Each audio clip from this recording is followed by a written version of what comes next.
Trump was referring to former President Barack Obama's Deferred Action for Childhood Arrivals, or DACA program, which has provided nearly 800,000 young immigrants a reprieve from deportation and the ability to work legally in the U.S.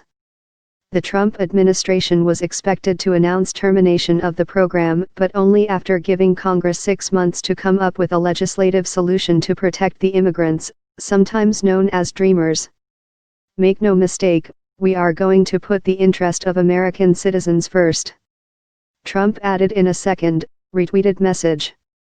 The forgotten men and women will no longer be forgotten. Trump has no announcement on his Tuesday schedule, but Attorney General Jeff Sessions, a harsh opponent of the program, scheduled a press briefing on the topic later Tuesday. Trump's expected plan to take a hard line on young immigrants unless Congress intervenes threatens to expose deep divides among Republicans who have long struggled with the issue, with one conservative warning of a potential civil war within the party. The plan essentially hands a political hot potato to congressional Republicans, who have a long history of failing to act on immigration because of divisions in the party. Representative Ileana Ros-Lehtinen, R-Flaw, tweeted, after teasing number Dreamers for months with talk of his great heart, at POTA slams door on them. Some heart. Trump's decision would come after a long and notably public deliberation. Despite campaigning as an immigration hardliner, Trump has said he is sympathetic to the plight of the immigrants who came to the U.S. illegally as children and in some cases have no memories of the countries they were born in. Still, other Republicans say they are ready to take on a topic that has proven a non-starter and career breaker for decades. If President Trump makes this decision, we will work to find a legislative solution to their dilemma, said Republican Senator Lindsey Graham.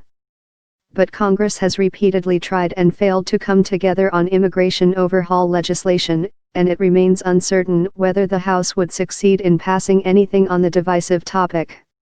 One bill addressing the issue that has received the most attention, introduced by Senators Graham, RSC, and Dick Durbin, DL, would grant permanent legal status to more than 1 million young people who arrived in the United States before they turned 18, passed security checks and met other criteria, including enrolling in college, joining the military or finding jobs.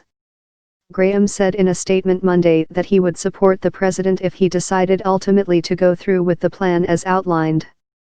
I have always believed DACA was a presidential overreach.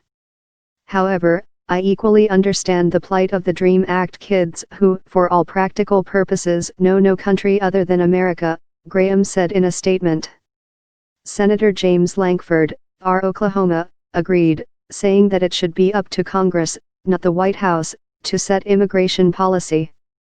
We must confront the nation's out-of-date immigration policy and finally resolve the issues of strong border enforcement and merit immigration, he said. It is right for there to be consequences for those who intentionally entered this country illegally. However, we as Americans do not hold children legally accountable for the actions of their parents. But Representative Steve King, an Iowa Republican who believes that DACA is unconstitutional, warned that pushing the decision to Congress would be a big mistake. That would cause a great big civil war among the Republicans, he said last week. We've got enough of never-Trumpers in Congress that are undermining the president's agenda. He added on Twitter late Sunday night, ending DACA now gives chance to restore rule of law. Delaying so our leadership can push amnesty is Republican suicide.